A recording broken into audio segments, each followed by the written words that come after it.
ਸ਼੍ਰੋਮਣੀ ਗੁਰਦੁਆਰਾ ਪ੍ਰਬੰਧਕ committee ਦੇ ਵਿੱਚ ਬੀਬੀਆਂ ਦੀ ਨੁਮਾਇੰਦਗੀ ਨੂੰ ਲੈ ਕੇ ਕਿ ਵੱਧ ਤੋਂ ਵੱਧ ਜੇਕਰ ਥਾਵਾਂ ਜੇਕਰ ਅਹੁਦੇ ਬੀਬੀਆਂ ਨੂੰ ਦਿੱਤੇ ਜਾਣ ਤੇ ਇੱਕ ਬੈਲੈਂਸ ਕਹਿੰਦੇ ਬਣਿਆ ਰਹਿ ਸਕਦਾ ਹੈ। बहुत चंगी गल है जी। बीबियां आउणगियां ते उन्हां नूं ज़्यादा श्रद्धा भावना हुंदी है। घट्टो घट गुरु ने जिहड़ी अमानत दे विच खियानत नहीं करनगियां। ਸ਼੍ਰੋਮਣੀ ਗੁਰਦੁਆਰਾ ਪ੍ਰਬੰਧਕ ਕਮੇਟੀ ਭਾਵੇਂ ਆਪਣੇ ਵੱਲੋਂ ਸਖਤ ਕਾਰਵਾਈ ਕਰ ਲੇ ਉਹਨਾਂ ਮੁਲਾਜ਼ਮਾਂ ਦੇ ਖਿਲਾਫ ਜਿਨ੍ਹਾਂ ਦੇ ਉੱਤੇ ਇਹ ਦੋਸ਼ ਲਾਏ ਗਏ ਨੇ ਕਿ ਜੀ ਸ੍ਰੀ ਗੁਰੂ ਗ੍ਰੰਥ ਸਾਹਿਬ ਮਹਾਰਾਜ ਦੇ ਸਰੂਪ ਜੋ ਭਾਵੇਂ ਅਕਾਊਂਟ ਦੇ ਵਿੱਚ ਮੇਨਟੇਨ ਨਹੀਂ ਕੀਤੇ ਗਏ ਜਾਂ ਆਪਣੀ ਨਿੱਜੀ ਹਿੱਤਾਂ ਦੇ ਚੱਲਦਿਆਂ ਐਵੇਂ ਹੀ ਦੇ ਦਿੱਤੇ ਗਏ ਕਿ ਜਿਸ ਦਾ ਕਿਸੇ ਨੂੰ ਪਤਾ ਨਾ ਲੱਗੇ। ਹੁਣ ਜ਼ਿੰਮੇਵਾਰੀ ਜਦ ਨਿਭੀ ਨਹੀਂ ਉਸ ਤੋਂ ਬਾਅਦ ਜ਼ਿੰਮੇਵਾਰੀ ਬਣਦੀ ਕਿਹਦੀ ਸੀ। श्रोमणी कमेटी के प्रधान और उसकी अंतरिम कमेटी ने बहुत ही गैर जिम्मेवारी के नाल मिस हैंडल किया। एहो जिहा प्रभाव आम संगत विच गया कि जिस तरह एक तां उहनूं 2015 का जिहड़ा बेअदबी कांड होया बरकारी दा ਉਹਦੇ ਨਾਲ जोड़ दिता। फिर जिहड़ा 2016 ਦੇ ਵਿੱਚ ਗੁਰੂ ਗ੍ਰੰਥ ਸਾਹਿਬ ਭਵਨ ਦੇ ਵਿੱਚ ਅੱਗ ਲੱਗੀ ਸੀ ਉਹਦੇ ਵਿੱਚ ਤਕਰੀਬਨ 14 ਬੀੜਾਂ ਦੇ ਉੱਥੇ ਨੁਕਸਾਨ ਹੋਇਆ ਉਹਦੇ ਨਾਲ ਜੋੜ ਦਿੱਤਾ। ਇਹੋ ਜਿਹਾ ਗਲਤ ਪ੍ਰਭਾਵ ਪਿਆ ਕਿ ਜਿਹੜੀ ਅਸਲੀ ਸਿਚੁਏਸ਼ਨ ਹੈ ਆਮ ਸਿੱਖਾਂ ਦੇ ਸਾਹਮਣੇ ਆਈ।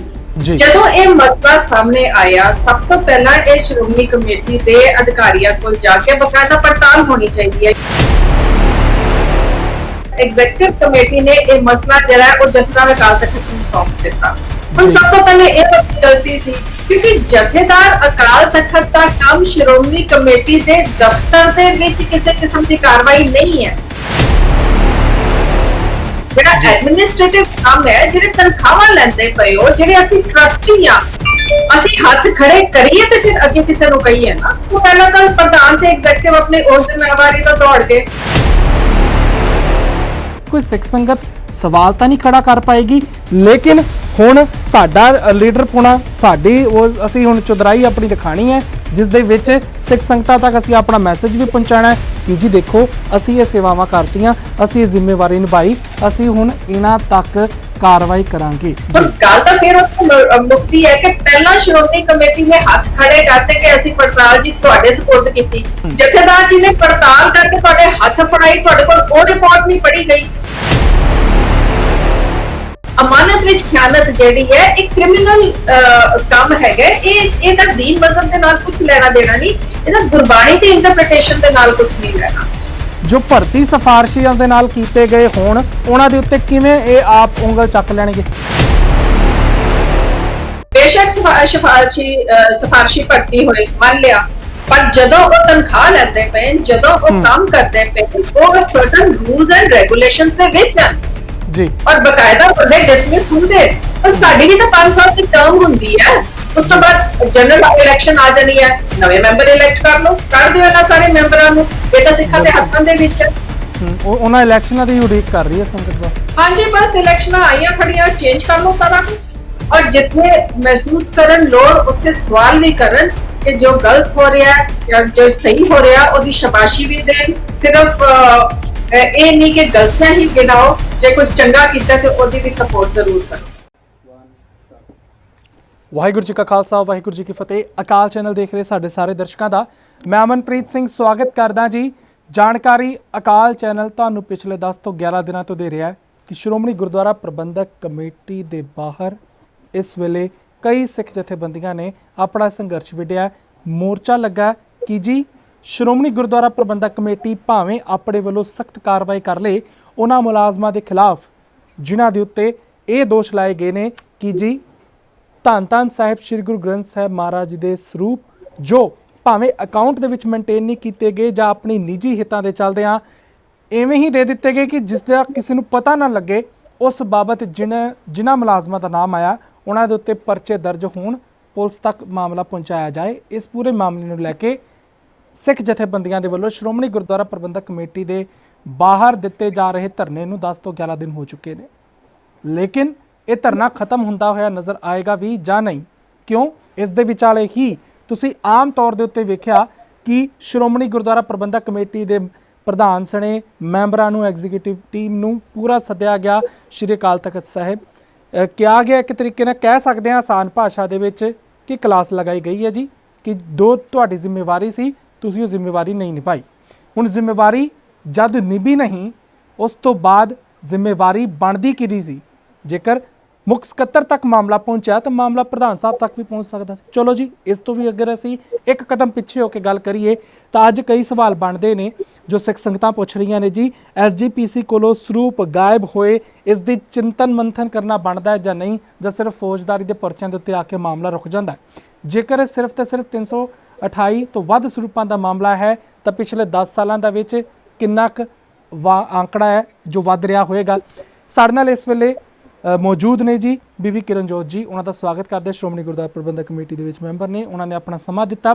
ਵਾਹਿਗੁਰੂ ਜੀ ਕਾ ਖਾਲਸਾ, ਵਾਹਿਗੁਰੂ ਜੀ ਕੀ ਫਤਿਹ। ਬੀਬੀ ਜੀ ਵਾਹਿਗੁਰੂ ਜੀ ਕਾ ਖਾਲਸਾ, ਵਾਹਿਗੁਰੂ ਜੀ ਕੀ ਫਤਿਹ। ਕਿਰਨਜੋਤ ਜੀ, ਸਿੱਖ ਸੰਗਤਾਂ ਇਸ ਵੇਲੇ ਮਰਿਆਦਾ ਦੇ ਨਾਲ ਵੀ ਜੁੜ ਕੇ ਇਸ ਪੂਰੀ ਘਟਨਾ ਨੂੰ ਵੇਖਣ ਦੀ ਕੋਸ਼ਿਸ਼ ਕਰ ਰਹੀਆਂ ਨੇ ਅਤੇ ਇਹ ਵੀ ਵੇਖਣ ਦੀ ਕੋਸ਼ਿਸ਼ ਕਰ ਰਹੀਆਂ ਨੇ ਕਿ ਸਿੱਖ ਪੰਥ ਦੀ ਸਰਮੋਰ ਜਥੇਬੰਦੀ ਕਹਾਈ ਜਾਣ ਵਾਲੀ ਸ਼੍ਰੋਮਣੀ ਗੁਰਦੁਆਰਾ ਪ੍ਰਬੰਧਕ ਕਮੇਟੀ ਜੋ ਅਗਲੇ ਸਾਲ ਆਪਣੇ 100 ਸਾਲ ਪੂਰੇ ਕਰ ਦੇਵੇਗੀ, ਤਦ ਅਜਿਹੀਆਂ ਘਟਨਾਵਾਂ ਜਿਸ ਵੇਲੇ ਸਾਹਮਣੇ ਆਉਣ ਤਾਂ ਸੰਗਤਾਂ ਕੀ ਕਰਨ?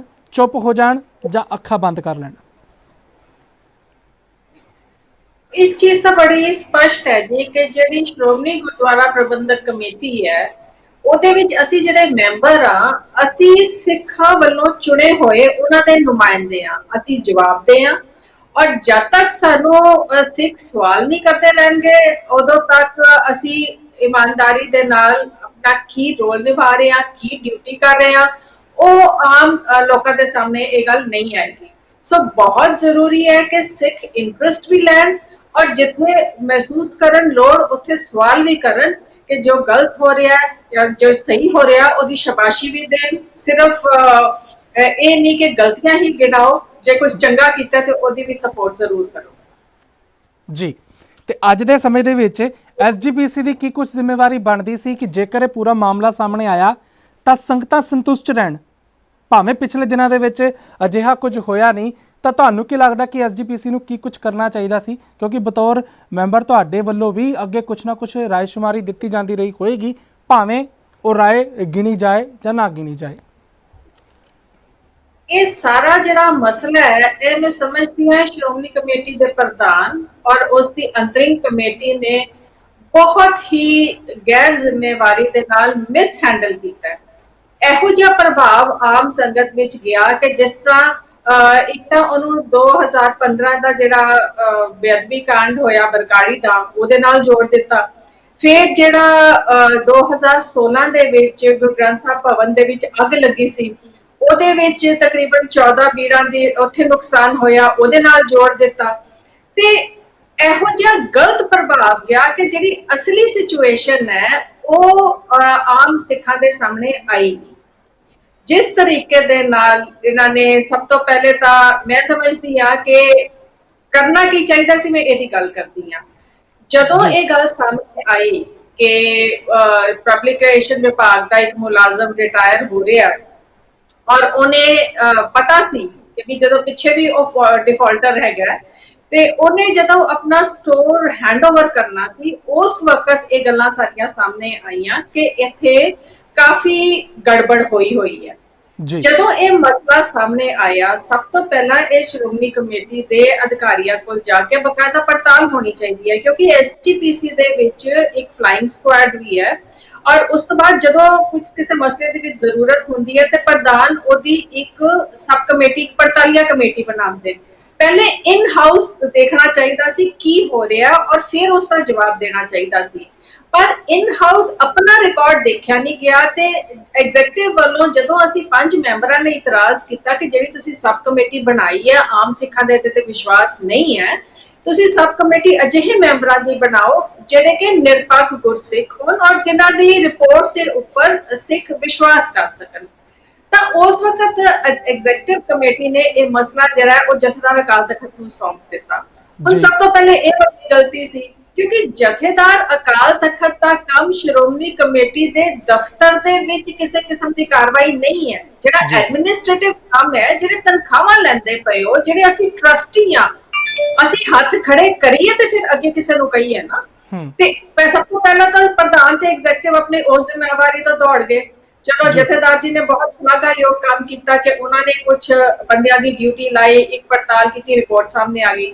ਹੁਣ ਜਦੋਂ ਰਿਪੋਰਟ ਸਾਹਮਣੇ ਆਈ ਹੈ 11,150 ਪੇਜ ਦੀ ਰਿਪੋਰਟ ਹੈ, ਪਹਿਲੇ ਤੁਸੀਂ ਆਪ ਤਾਂ ਪੜੋ, ਸਾਰੇ ਆਪਣੇ ਐਗਜ਼ੈਕਟਿਵ ਮੈਂਬਰਾਂ ਨੂੰ ਦਿਓ, ਸਾਰੇ ਉਹਦੇ ਤੇ ਵਿਚਾਰ ਕਰਕੇ ਆਣ, ਮੀਟਿੰਗ ਦੇ ਵਿੱਚ ਤੁਸੀਂ ਉਹਦਾ ਡਿਸਕਸ਼ਨ ਕਰੋ, ਫਿਰ ਫੈਸਲਾ ਕਰੋ ਕੀ ਕਰਨਾ ਹੈ ਜੀ। 24 ਤਰੀਕ ਨੂੰ ਜਥੇਦਾਰ ਅਕਾਲ ਤਖਤ ਸਾਹਿਬ ਪ੍ਰਧਾਨ ਨੂੰ ਰਿਪੋਰਟ ਪੇਸ਼ ਕਰਦੇ, 3 ਦਿਨਾਂ ਬਾਅਦ 27 ਤਰੀਕ ਨੂੰ ਮੀਟਿੰਗ ਕਰਕੇ ਇਹ ਕਹਿੰਦੇ ਜੀ ਅਸੀਂ ਬੜਾ ਵੱਡਾ ਫੈਸਲਾ ਕਰ ਲਿਆ। ਫੈਸਲਾ ਕੀ ਕੀਤਾ ਕਿ 15 ਮੁਲਾਜ਼ਮਾਂ ਦੀ ਲਿਸਟ ਬਣਾ ਕੇ ਅਸੀਂ ਜੀ ਇਹਨਾਂ ਦੇ ਫੌਜਦਾਰੀ ਕੇਸ ਕਰਾਂਗੇ। ਹੁਣ ਸ਼੍ਰੋਮਣੀ ਕਮੇਟੀ ਦੇ ਕੁਝ ਨਿਯਮ ਹਨ, ਜਦੋਂ ਤੁਸੀਂ ਮੁਲਾਜ਼ਮ ਰੱਖਦੇ ਹੋ ਕੁਝ ਕਾਨੂੰਨ ਦੇ ਅਧੀਨ ਰੱਖਦੇ ਹੋ, ਚਲੋ ਬਹੁਤ ਚੰਗੀ ਗੱਲ ਹੈ ਜੀ ਤੁਸੀਂ ਫੌਜਦਾਰੀ ਦਾ ਕੇਸ ਕਰੋਗੇ, ਪਰ ਉਹਨਾਂ ਨੂੰ ਦੱਸੋਗੇ ਤਾਂ ਸਹੀ ਨਾ ਕਿ ਉਹਨਾਂ ਦਾ ਕਸੂਰ ਕੀ ਹੈ ਜੀ। ਅੱਜ ਤੱਕ ਉਹਨਾਂ ਸਾਰੇ ਮੁਲਾਜ਼ਮਾਂ ਚੋਂ ਕਿਸੇ ਨੂੰ ਵੀ ਚਾਰਜ ਸ਼ੀਟ ਨਹੀਂ ਕੀਤਾ ਗਿਆ, ਔਰ ਮੈਂ ਸਮਝਦੀ ਹਾਂ ਇਹਦੇ ਨਾਲ ਜਦੋਂ ਇੱਕ ਵਾਰ ਤੁਸੀਂ ਲੋਕਾਂ ਦਾ ਗੁੱਸਾ ਠੰਡਾ ਕਰਨ ਵਾਸਤੇ ਕਹਿ ਦਿਓ ਕਿ ਜੀ ਬੜੀ ਸਖਤ ਕਾਰਵਾਈ ਹੋਏਗੀ ਤੇ ਕਰੋ ਕੁਝ ਵੀ ਨਾ,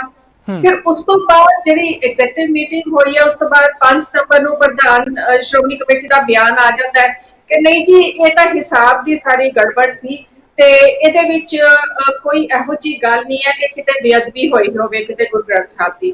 ਹੁਣ ਇਹ ਗੱਲ ਤਾਂ ਸ਼ੁਰੂ ਤੋਂ ਕਹਿਣੀ ਬੰਦੀ ਸੀ ਨਾ, ਪਹਿਲੇ ਇੰਨਾ ਖਲਾਰਾ ਪਾਇਆ ਕਿਉਂ? ਸੋ ਇਹ ਬੜੇ ਇਮੈਚੁਰ ਤਰੀਕੇ ਦੇ ਨਾਲ ਹੈਂਡਲ ਕੀਤੀ ਗਈ ਗੱਲ ਹੈ, ਔਰ ਇਹਦਾ ਇਹੋ ਜਿਹਾ ਖਲਾਰਾ ਪੈ ਗਿਆ ਕਿ ਆਮ ਸਿੱਖਾਂ ਦੇ ਮਨਾਂ ਦੇ ਵਿੱਚ ਬੇਵਿਸ਼ਵਾਸੀ ਹੈ, ਉਹ ਹੁਣ ਸ਼੍ਰੋਮਣੀ ਕਮੇਟੀ ਦੀ ਕੋਈ ਵੀ ਗੱਲ ਮੰਨਣ ਨੂੰ ਤਿਆਰ ਨਹੀਂ।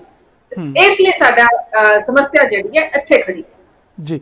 ਬੀਬੀ ਜੀ, ਬਤੌਰ ਮੈਂਬਰ ਤੇ ਬਤੌਰ ਸਿੱਖ ਤੁਸੀਂ ਵੀ ਇਹ ਸੋਚਦੇ ਹੋਵੋਗੇ ਮੇਰੇ ਖਿਆਲ ਨਾਲ ਕਿ ਜੇਕਰ ਕੋਈ ਸੰਸਥਾ, ਇੱਥੇ ਅਸੀਂ ਐਗਜ਼ਾਮਪਲ ਦੇ ਨਾਲ ਮੈਂ ਤੁਹਾਡੇ ਤੋਂ ਸਵਾਲ ਕਰ ਰਿਹਾ, ਕੋਈ ਸੰਸਥਾ ਮਾਮਲਾ ਭੇਜਦੇ ਸੁਪਰੀਮ ਕੋਰਟ, ਜੀ ਸੁਪਰੀਮ ਕੋਰਟ ਇਸ ਮਾਮਲੇ ਦੇ ਵਿੱਚ ਜੋ ਕਰਨਾ ਚਾਹੇ ਕਰੇ, ਸੁਪਰੀਮ ਕੋਰਟ ਜਾਂਚ ਵੀ ਕਰਾ ਲੇ ਤੇ ਬਾਅਦ ਦੇ ਵਿੱਚ ਕੀ ਉਹ ਸੰਸਥਾ ਕਹੇ ਜੀ ਜਾਂਚ ਤਾਂ ਤੁਸੀਂ ਕਰਾ ਦਿੱਤੀ ਹੈ ਲੇਕਿਨ ਕਾਰਵਾਈ ਹੁਣ ਅਸੀਂ ਆਪਣੇ ਤਰੀਕੇ ਦੇ ਨਾਲ ਕਰਾਂਗੇ, ਤੁਸੀਂ ਜੋ ਜ਼ਿੰਮੇਵਾਰੀ ਨਿਭਾਣੀ ਸੀ ਨਿਭਾਤੀ, ਜਿਸ ਦੇ ਉੱਤੇ ਕੋਈ ਸਿੱਖ ਸੰਗਤ ਸਵਾਲ ਤਾਂ ਨਹੀਂ ਖੜਾ ਕਰ ਪਾਏਗੀ, ਲੇਕਿਨ ਹੁਣ ਸਾਡਾ ਲੀਡਰ ਪੁਣਾ ਸਾਡੀ ਉਹ ਅਸੀਂ ਹੁਣ ਚੁਦਰਾਈ ਆਪਣੀ ਦਿਖਾਣੀ ਹੈ ਜਿਸ ਦੇ ਵਿੱਚ ਸਿੱਖ ਸੰਗਤਾਂ ਤੱਕ ਅਸੀਂ ਆਪਣਾ ਮੈਸੇਜ ਵੀ ਪਹੁੰਚਾਉਣਾ ਹੈ ਕਿ ਜੀ ਦੇਖੋ ਅਸੀਂ ਇਹ ਸੇਵਾਵਾਂ ਕਰਤੀਆਂ, ਅਸੀਂ ਇਹ ਜ਼ਿੰਮੇਵਾਰੀ ਨਿਭਾਈ, ਅਸੀਂ ਹੁਣ ਇਹਨਾਂ ਤੱਕ ਕਾਰਵਾਈ ਕਰਾਂਗੇ।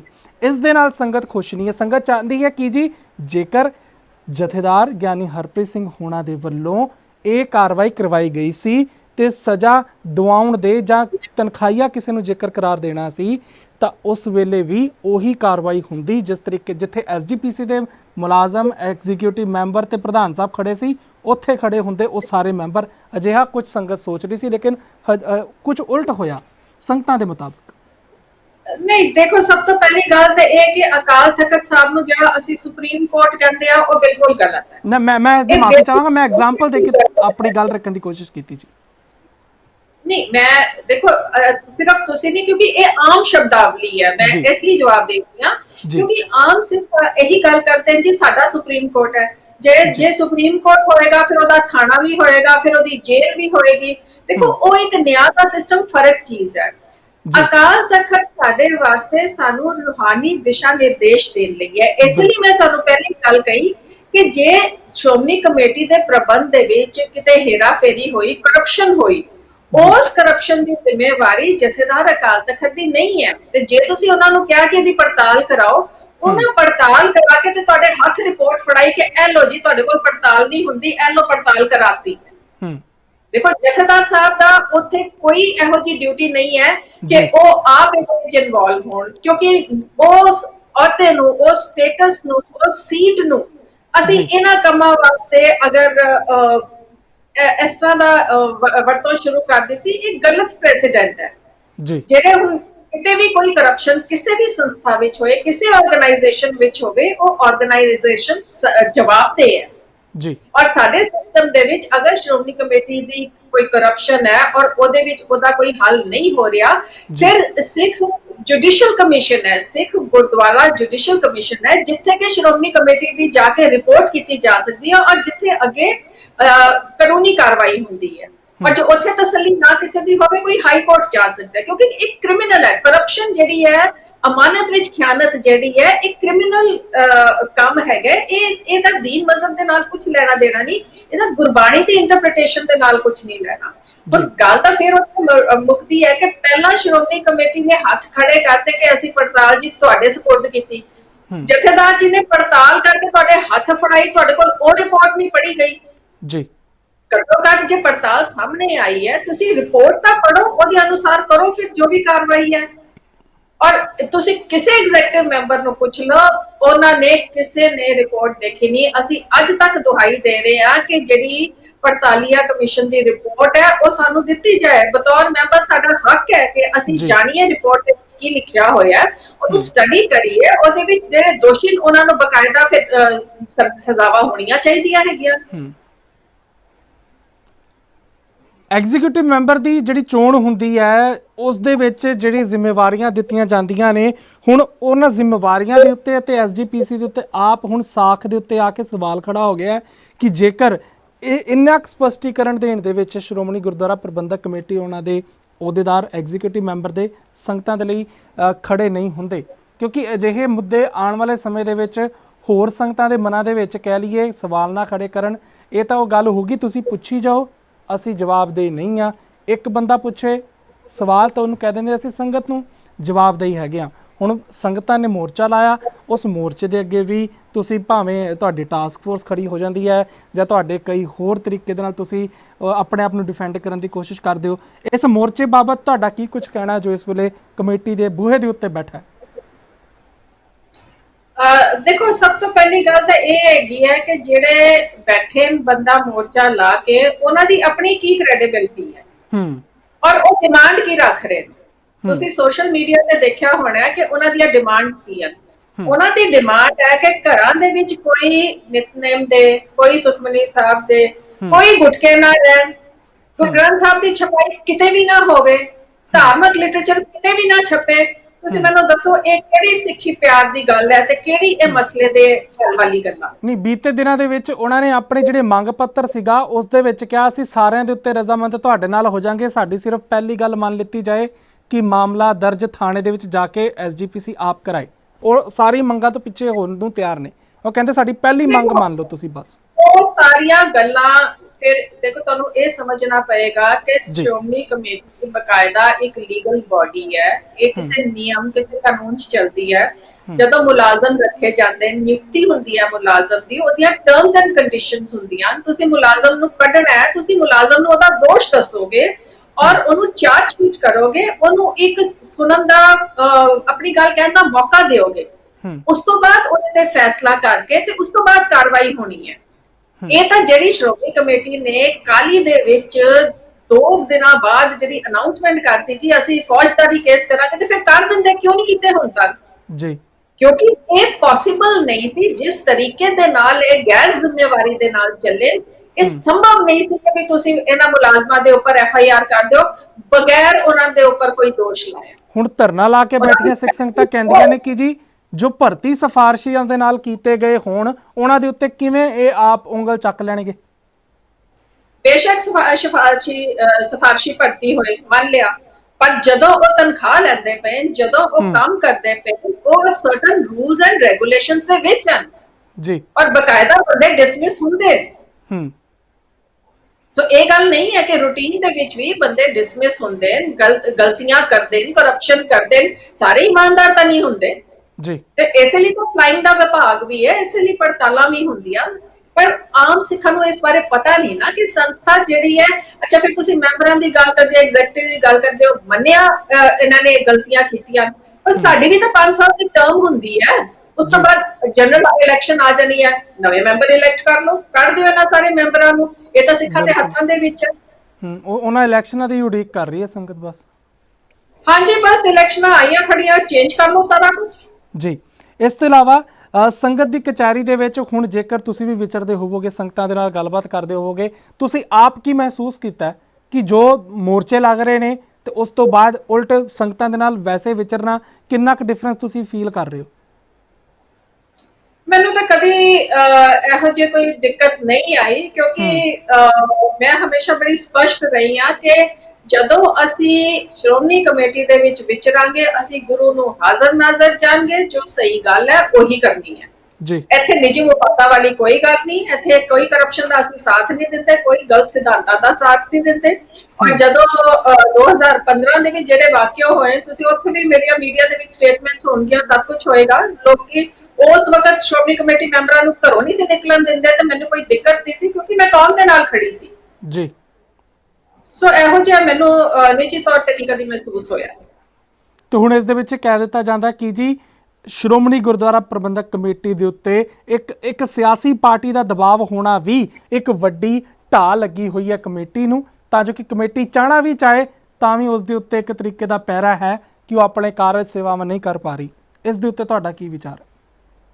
ਦੇਖੋ, ਸ਼੍ਰੋਮਣੀ ਅਕਾਲੀ ਦਲ ਜਿਹੜਾ ਉਹ ਨਿਕਲਿਆ ਹੀ ਸ਼੍ਰੋਮਣੀ ਕਮੇਟੀ ਦੇ ਵਿੱਚੋਂ ਹੈ। ਜੇ ਤੁਸੀਂ ਇਤਿਹਾਸ ਪੜ੍ਹੋਗੇ ਤੇ ਸ਼੍ਰੋਮਣੀ ਕਮੇਟੀ ਦੀ ਵੋਲੰਟੀਅਰ ਫੋਰਸ ਸੀ, ਜਿਨੇ ਗੁਰਦੁਆਰਿਆਂ ਦੇ ਪ੍ਰਬੰਧ ਸਾਹਮਣੇ ਸੀ, ਜਿਹਨੂੰ ਅਕਾਲੀ ਦਲ ਦਾ ਨਾਂ ਦਿੱਤਾ ਗਿਆ।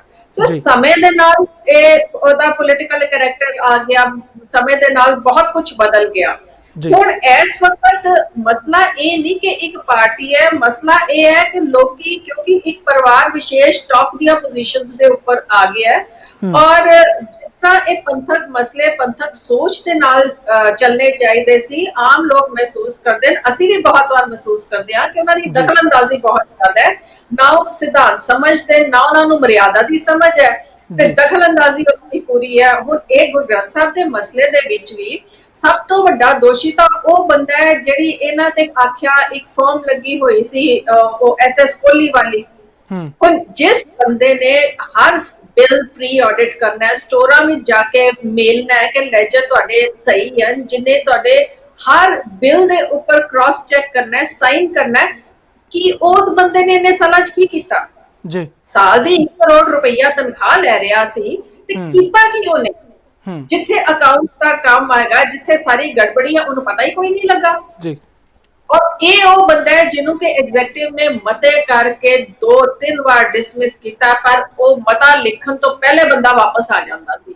ਹੁਣ ਇਹ ਉਸੇ ਪੋਲੀਟੀਕਲ ਇੰਟਰਫੇਰੈਂਸ ਕਰਕੇ ਆਉਂਦਾ ਸੀ। ਜਦੋਂ ਇਹੋ ਜਿਹੇ ਫਿਰ ਇਨਸੀਡੈਂਟਸ ਹੁੰਦੇ ਤੇ ਫਿਰ ਆਮ ਜਿਹੜੇ ਸਿੱਖ ਹਨ ਉਹ ਮਹਿਸੂਸ ਕਰਦੇ ਹੈਗੇ ਕਿ ਇਹ ਜਿਹੜੀ ਪੋਲੀਟੀਕਲ ਦਖਲਅੰਦਾਜ਼ੀ ਹੈ, ਇਹ ਸੰਸਥਾ ਵਾਸਤੇ ਵੀ ਮਾੜੀ ਹੈ ਔਰ ਇਹ ਕੌਮ ਦਾ ਵੀ ਨੁਕਸਾਨ ਕਰਦੀ ਹੈ।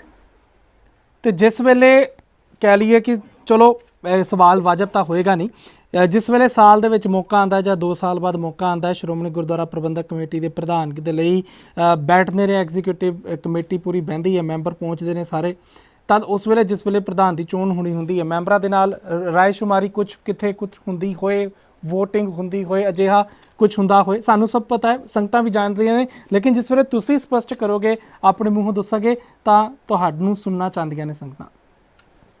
ਦੇਖੋ, ਜਦੋਂ ਅਸੀਂ ਸ਼੍ਰੋਮਣੀ ਕਮੇਟੀ ਇਲੈਕਸ਼ਨ ਲੜਦੇ ਆ, ਅਸੀਂ ਪਾਰਟੀ ਬੇਸਿਸ ਤੇ ਲੜਦੇ ਆ, ਤੇ ਜਦੋਂ ਇੱਕ ਪਾਰਟੀ ਦੇ ਮੈਂਬਰ ਇਲੈਕਟ ਹੋ ਕੇ ਆਉਂਦੇ ਨੇ, ਫਿਰ ਇਲੈਕਸ਼ਨ ਤੋਂ ਪਹਿਲੇ ਜਦੋਂ ਪ੍ਰਕਾਸ਼ ਸਿੰਘ ਬਾਦਲ ਪ੍ਰਧਾਨ ਸੀ, ਉਸ ਵਕਤ ਇਹ ਸਿਸਟਮ ਚੱਲਦਾ ਸੀ ਕਿ ਉਹਨਾਂ ਨੇ ਇਲੈਕਸ਼ਨ ਤੋਂ 2-3 ਦਿਨ ਪਹਿਲੇ ਮੈਂਬਰਾਂ ਦੇ ਨਾਲ ਬੈਠ ਜਾਣਾ ਆ ਕੇ, ਤੇ ਉਹਨਾਂ ਨੇ ਮੈਂਬਰਾਂ ਨੂੰ ਓਪਨ ਇਨਵੀਟੇਸ਼ਨ ਦੇਣਾ, ਜੋ ਆਪਣਾ ਓਪੀਨੀਅਨ ਦੇਣਾ ਚਾਹੁੰਦਾ ਹੈ, ਜੋ ਕਹਿਣਾ ਚਾਹੁੰਦਾ ਹੈ, ਆ ਕੇ ਸਾਨੂੰ ਆਪਣੀ ਰਾਏ ਦੇਵੇ।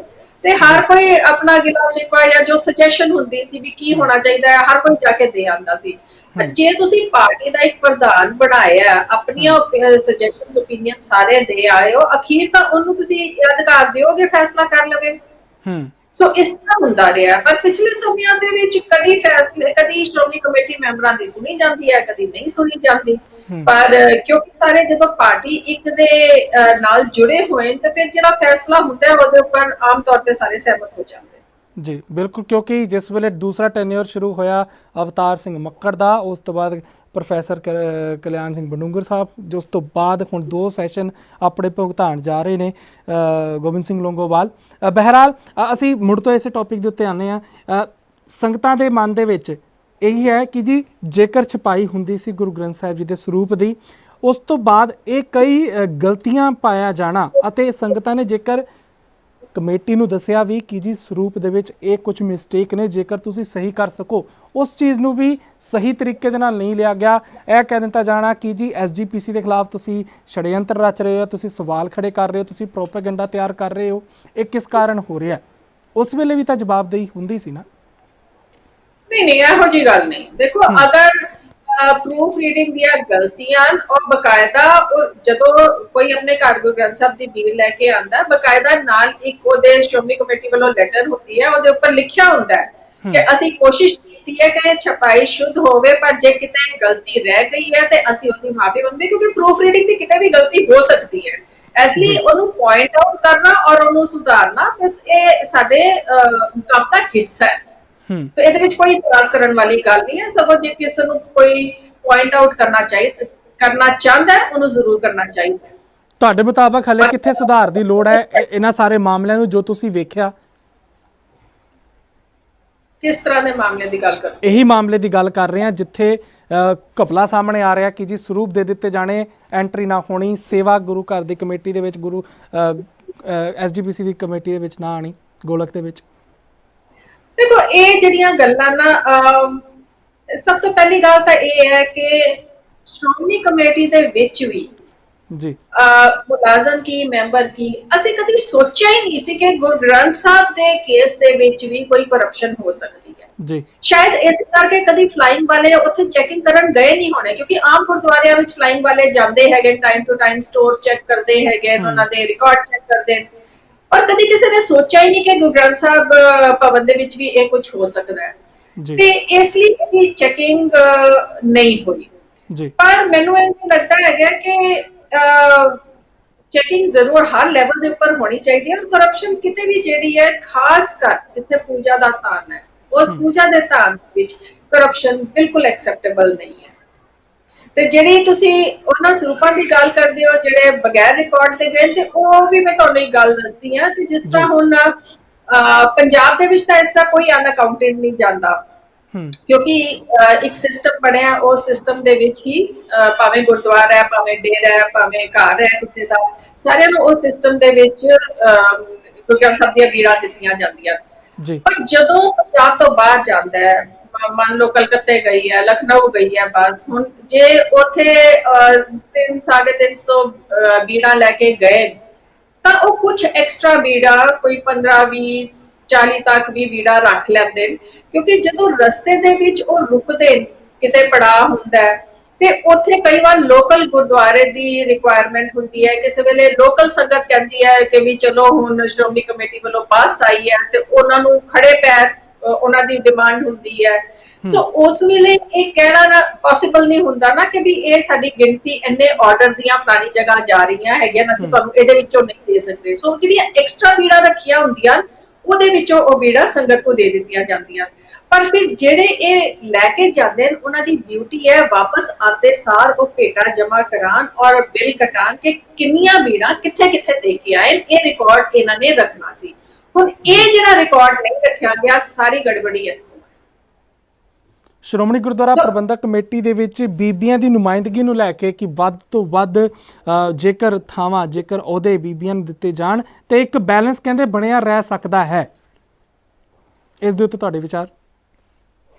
ਬਹੁਤ ਚੰਗੀ ਗੱਲ ਹੈ ਜੀ, ਬੀਬੀਆਂ ਆਉਣਗੀਆਂ ਤੇ ਉਹਨਾਂ ਵਿੱਚ ਜ਼ਿਆਦਾ ਸ਼ਰਧਾ ਭਾਵਨਾ ਹੁੰਦੀ ਹੈ, ਘੱਟੋ ਘੱਟ ਗੁਰੂ ਦੀ ਜਿਹੜੀ ਅਮਾਨਤ ਦੇ ਵਿੱਚ ਖਿਆਨਤ ਨਹੀਂ ਕਰਨਗੀਆਂ, ਸੋ ਬਹੁਤ ਚੰਗੀ ਗੱਲ ਹੈ, ਆਉਣੀਆਂ ਚਾਹੀਦੀਆਂ ਬੀਬੀਆਂ ਜੀ। ਸ਼੍ਰੋਮਣੀ ਗੁਰਦੁਆਰਾ ਪ੍ਰਬੰਧਕ ਕਮੇਟੀ ਦੇ ਇਸ ਢਾਂਚੇ ਦੇ ਵਿੱਚ ਹੁਣ ਤੁਹਾਨੂੰ ਕੀ ਲੱਗਦਾ ਹੈ ਕਿ ਅੱਗੇ ਕੀ ਕੁਝ ਕਰ ਸਕਦੀ ਹੈ ਕਮੇਟੀ, ਜਿਸ ਦੇ ਨਾਲ ਸੰਗਤਾਂ ਦਾ ਵਿਸ਼ਵਾਸ ਬਣਿਆ ਰਹੇ ਤੇ ਅਜਿਹੇ ਮੋਰਚੇ ਜੇਕਰ ਲੱਗਣ ਵੀ, ਕਿਉਂਕਿ ਜਿਸ ਵੇਲੇ ਆਲੋਚਨਾ ਹੁੰਦੀ ਹੈ ਉਸ ਤੋਂ ਬਾਅਦ ਤੁਹਾਡੇ ਕੋਲ ਇੱਕ ਅੱਗੇ ਸੰਭਾਵਨਾ ਹੁੰਦੀ ਹੈ ਕਿ ਅਸੀਂ ਆਪਣੇ ਵਿੱਚ ਸੁਧਾਰ ਕਿੱਥੇ ਕਰ ਸਕਦੇ ਹਾਂ, ਤਾਂ ਇਸ ਵੇਲੇ ਕੀ ਕੁਝ ਓਪਰਚੁਨਿਟੀ ਨਜ਼ਰ ਆ ਰਹੀ ਹੈ ਤੁਹਾਨੂੰ ਕਿ ਇਹ ਓਪਰਚੁਨਿਟੀ SGPC ਦੇ ਕੋਲ ਹੈ ਜਿਸ ਨੂੰ ਗ੍ਰੈਬ ਕੀਤਾ ਜਾਏ ਤੇ ਸੰਗਤਾਂ ਦਾ ਵਿਸ਼ਵਾਸ ਇਸੇ ਤਰੀਕੇ ਦੇ ਨਾਲ ਕਾਇਮ ਰੱਖ ਸਕੀਏ ਅਸੀਂ? ਸਿੱਖ ਪੰਥ ਸਾਹਮਣੇ ਤਾਂ ਸਿਰਫ ਇਹ ਮਸਲਾ ਆਇਆ ਹੈ ਜਿਹੜੀ ਗੁਰੂ ਗ੍ਰੰਥ ਸਾਹਿਬ ਦੀਆਂ ਬੀੜਾਂ ਦਾ ਹੈ, ਹੋਰ ਵੀ ਕਈ ਮਸਲੇ ਹਨ ਜਿਨ੍ਹਾਂ ਬਾਰੇ ਮੈਂ ਇਸ ਵਕਤ ਗੱਲ ਨਹੀਂ ਕਰਨਾ ਚਾਹੁੰਦੀ, ਪਰ ਤੁਸੀਂ ਗੱਲ ਕਰ ਸਕਦੇ ਹੋ, ਐਸੀ ਕੋਈ ਗੱਲ ਨਹੀਂ ਹੈ ਜੀ। ਠੀਕ ਹੈ, ਜਿਸ ਟੌਪਿਕ ਤੇ ਤੁਸੀਂ ਗੱਲ ਕਰ ਰਹੇ ਹੋ ਉੱਥੇ ਸੀਮਿਤ ਰਹੀਏ, ਕੋਈ ਗੱਲ ਨਹੀਂ। ਇਹ ਜਿਹੜਾ ਮਸਲਾ ਹੈ ਕਿ ਇੱਕ ਤਾਂ ਕਰੋਨਾ ਦੇ ਕਰਕੇ ਜਿਹੜੀ ਇਨਕਮ ਹੈ ਗੁਰਦੁਆਰਿਆਂ ਦੀ ਉਹ ਘਟ ਗਈ ਹੈ, ਔਰ ਇਹਦੇ ਨਾਲ ਇੱਕ ਟਾਈਮ ਹੈ ਕਿ ਅਸੀਂ ਇੱਕ ਵਾਰ ਸਾਰਾ ਸਟਰਕਚਰ ਰੀਆਰਗੇਨਾਈਜ਼ ਕਰੀਏ ਜਾਂ ਇਹਨੂੰ ਸਿਸਟਮਾਈਜ਼ ਕਰੀਏ। ਹੁਣ ਜਿਸ ਤਰ੍ਹਾਂ ਗੁਰੂ ਗ੍ਰੰਥ ਸਾਹਿਬ ਦੀਆਂ ਬੀੜਾਂ ਦੇ ਮਸਲੇ ਦੇ ਵਿੱਚ ਦਿਸਦਾ ਪਿਆ ਕਿ ਜੋ ਭਰੋਸੇ ਦੇ ਉੱਪਰ ਛੱਡ ਦਿੱਤਾ, ਹੁਣ ਵੀ ਜੇ ਕੋਈ ਬੀੜਾ ਲੈ ਕੇ ਜਾ ਰਹੇ ਤੇ ਇਸ ਭਾਵਨਾ ਨਾਲ ਜਾ ਰਹੇ ਨਾ ਕਿ ਜਿੱਥੇ ਰਸਤੇ 'ਚ ਸੰਗਤ ਨੂੰ ਲੋੜ ਹੋਏਗੀ ਤੇ ਅਸੀਂ ਨਾ ਨਹੀਂ ਕਰਾਂਗੇ, ਕਈ ਤਾਂ ਸ਼ਰਧਾ ਭਾਵਨਾ ਦੇ ਨਾਲ, ਪਰ ਜੀ ਨਾਲ ਭੇਟਾ ਆਈ ਤੇ ਬੇਈਮਾਨੀ ਆ ਗਈ। ਸੋ ਇਹ ਜਿਹੜੀਆਂ ਚੀਜ਼ਾਂ ਇਹਨਾਂ ਦੇ ਸਿਰਫ ਵਿਸ਼ਵਾਸ ਉੱਤੇ ਛੱਡਣ ਨਾਲੋਂ ਮੈਨੂੰ ਲੱਗਦਾ ਹੈ ਇਹਨੂੰ ਜ਼ਿਆਦਾ ਸਟ੍ਰੀਮਲਾਈਨ ਕਰਨ ਦੇ ਵਿੱਚ ਮਦਦ ਹੋਏਗੀ। ਤੇ ਹਰ ਜਿਹੜੀ ਇਹੋ ਜਿਹੀ ਘਟਨਾ ਹੁੰਦੀ ਹੈ ਉਹਦੇ ਵਿੱਚੋਂ ਹਰ ਕੋਈ ਸਿੱਖਦਾ ਹੈ ਔਰ ਅੱਗੇ ਤੋਂ ਪ੍ਰਬੰਧ ਜਿਹੜਾ ਬਿਹਤਰ ਬਣਾਉਣ ਦੇ ਵਿੱਚ ਇਹ ਸਹਾਈ ਹੁੰਦਾ ਹੈ। ਤੇ ਆਸ ਕਰਦੇ ਆ ਕਿ ਆਉਣ ਵਾਲੇ ਸਮੇਂ ਦੇ ਵਿੱਚ ਸ਼੍ਰੋਮਣੀ ਕਮੇਟੀ ਦੀ ਅਕਾਊਂਟੇਬਿਲਿਟੀ ਬਿਹਤਰ ਹੋ ਜਾਏਗੀ ਔਰ ਇਸ ਅੱਜ ਦੀ ਡੇਟ ਨਾਲੋਂ ਬਹੁਤ ਜ਼ਿਆਦਾ ਵੱਧ ਜਾਏਗੀ। ਜੀ ਧੰਨਵਾਦ ਬੀਬੀ ਜੀ। ਬਤੌਰ ਐਸਜੀਪੀਸੀ ਮੈਂਬਰ ਤੁਸੀਂ ਸੰਗਤਾਂ ਨੂੰ ਜੇਕਰ ਕੁਝ ਕਹਿਣਾ ਚਾਹੋ, ਆਪਣੇ ਵੱਲੋਂ ਸੁਨੇਹਾ ਦੇਣਾ ਚਾਹੋ, ਕਿਉਂਕਿ ਇਸ ਵੇਲੇ ਜੋ ਮੀਡੀਆ ਦੇ ਵਿੱਚ ਛਪ ਕੇ ਆ ਰਿਹਾ ਹੈ ਉਸ ਨੂੰ ਪੜ੍ਹ ਲੈਣਾ ਅਤੇ ਕਿਸੇ ਮੈਂਬਰ ਦੇ ਨਾਲ ਗੱਲਬਾਤ ਕਰਕੇ ਉਹਨਾਂ ਦੇ ਵਿਚਾਰ ਜਾਣਨਾ, ਦੋਨਾਂ ਦੇ ਵਿੱਚ ਕਾਫੀ ਜ਼ਿਆਦਾ ਅੰਤਰ ਹੁੰਦਾ ਹੈ। ਆਖਰੀ 1 ਮਿੰਟ ਤੁਸੀਂ ਲੈ ਸਕਦੇ ਹੋ ਜੀ। ਜੀ ਜਿਹੜੀਆਂ ਗੁਰੂ ਗ੍ਰੰਥ ਸਾਹਿਬ ਦੇ ਬੀੜਾ ਸਾਡੇ ਰਿਕਾਰਡ ਦੇ ਵਿੱਚ ਕੱਟਣ ਦੀ ਗੱਲ ਹੈ, ਉਹਨੂੰ ਲੈ ਕੇ ਤਰ੍ਹਾਂ ਦੀਆਂ ਗੱਲਾਂ ਹੋ ਰਹੀਆਂ ਔਰ ਜਿਸ ਤਰ੍ਹਾਂ ਮੈਂ ਗੱਲ ਸ਼ੁਰੂ ਕੀਤੀ ਸੀ ਕਿ ਉਹਨੂੰ ਕਦੀ ਬਰਗਾੜੀ ਦੇ ਨਾਲ ਜੋੜ ਦਿੰਦੇ, ਕਦੀ ਜਿਹੜੇ ਅਗਨ ਭੇਟਾਂ ਹੋਈਆਂ ਉਹਨਾਂ ਦੇ ਨਾਲ ਜੋੜ ਦਿੰਦੇ ਹੈਗੇ। ਤੇ ਇਹ ਸਾਰੀਆਂ ਗੱਲਾਂ ਬਸ ਸੋਸ਼ਲ ਮੀਡੀਆ ਉੱਤੇ ਵੱਧ ਚੜ ਕੇ ਆ ਰਹੀਆਂ। ਤੇ ਮੈਂ ਸਿਰਫ ਸੰਗਤ ਨੂੰ ਇੰਨੀ ਗੱਲ ਦੱਸਣਾ ਚਾਹਾਂਗੀ ਕਿ ਸ਼੍ਰੋਮਣੀ ਕਮੇਟੀ ਦੇ ਵਿੱਚ ਇੰਨਾ ਜ਼ਿਆਦਾ ਜੰਗਲ ਰਾਜ ਵੀ ਨਹੀਂ ਹੈ। ਸਿਸਟਮ ਹੈ, ਜੇ ਸਿਸਟਮ ਨਹੀਂ ਮੰਨਿਆ ਗਿਆ ਤਾਂ ਉਹਦੀ ਸਜ਼ਾਵਾਂ ਵੀ ਹੋਣਗੀਆਂ, ਪਰ ਹਰ ਇਹੋ ਜਿਹਾ ਜਿਹੜਾ ਸੰਜੀਦਾ ਮੁੱਦਾ ਹੈ ਇਹਦੇ ਸਾਨੂੰ ਜੜ ਤੱਕ ਜ਼ਰੂਰ ਪਹੁੰਚਣਾ ਚਾਹੀਦਾ ਹੈਗਾ ਤਾਂ ਕਿ ਜਿੱਥੇ ਗੁਰੂ ਗ੍ਰੰਥ ਸਾਹਿਬ ਦੀ ਗੱਲ ਆਏ ਅਸੀਂ ਸੰਜੀਦਗੀ ਦੇ ਨਾਲ, ਸ਼ਰਧਾ ਦੇ ਨਾਲ ਕਰੀਏ। ਜੀ ਬਿਲਕੁਲ, ਤੁਹਾਡੇ ਇਸੇ ਗੱਲ ਦੇ ਇਸੇ ਨੋਟ ਦੇ ਨਾਲ ਕਿ ਜਿੱਥੇ ਸ਼੍ਰੀ ਗੁਰੂ ਗ੍ਰੰਥ ਸਾਹਿਬ ਜੀ ਦੀ ਗੱਲ ਆਏ ਅਸੀਂ ਉੱਥੇ ਸ਼ਰਧਾ ਦੇ ਨਾਲ ਇਕਜੁੱਟ ਰਹੀਏ ਤੇ ਜੰਗਲ ਰਾਜ ਸ਼੍ਰੋਮਣੀ ਗੁਰਦੁਆਰਾ ਪ੍ਰਬੰਧਕ ਕਮੇਟੀ 'ਚ ਨਹੀਂ ਹੈ। ਇਸ ਤੋਂ ਇਲਾਵਾ ਜਿਵੇਂ ਤੁਸੀਂ ਕਿਹਾ ਕਿ ਕਈ ਹੋਰ ਮਸਲੇ ਨੇ ਜਿਨ੍ਹਾਂ ਦੇ ਉੱਤੇ ਹਾਲੇ ਭਾਵੇਂ ਅਸੀਂ ਗੱਲ ਨਾ ਕਰੀਏ, ਇਸ ਟੌਪਿਕ ਦੇ ਉੱਤੇ ਨਾ ਗੱਲ ਕਰੀਏ। ਸਮਾਂ ਤੁਹਾਡੇ ਕੋਲ ਇੱਕ ਵਾਰ ਬੀਬੀ ਜੀ ਜ਼ਰੂਰ ਲਾਂਘੇ ਆਉਣ ਵਾਲੇ ਦਿਨਾਂ ਦੇ ਵਿੱਚ ਖੁੱਲ੍ਹਾ ਸਮਾਂ, ਜਿਨ੍ਹਾਂ ਦੇ ਉੱਤੇ ਅਸੀਂ ਜਿੱਥੇ ਖਾਮੀਆਂ ਨੇ ਕੀ ਕੁਝ ਕੀਤਾ ਜਾ ਸਕਦਾ ਸੁਧਾਰ ਦੇ ਲਈ, ਉਹਨਾਂ ਦੇ ਉੱਤੇ ਤੁਹਾਡੇ ਨਾਲ ਵਿਚਾਰ ਦੇ ਨਾਲ ਗੱਲਬਾਤ ਕਰ ਸਕੀਏ। ਧੰਨਵਾਦ ਤੁਹਾਡਾ ਸਮਾਂ ਦੇਣ ਦੇ ਲਈ। ਵਾਹਿਗੁਰੂ ਜੀ ਕਾ ਖਾਲਸਾ, ਵਾਹਿਗੁਰੂ ਜੀ ਕੀ ਫਤਿਹ। ਵਾਹਿਗੁਰੂ ਜੀ ਕਾ ਖਾਲਸਾ, ਵਾਹਿਗੁਰੂ ਜੀ ਕੀ ਫਤਿਹ।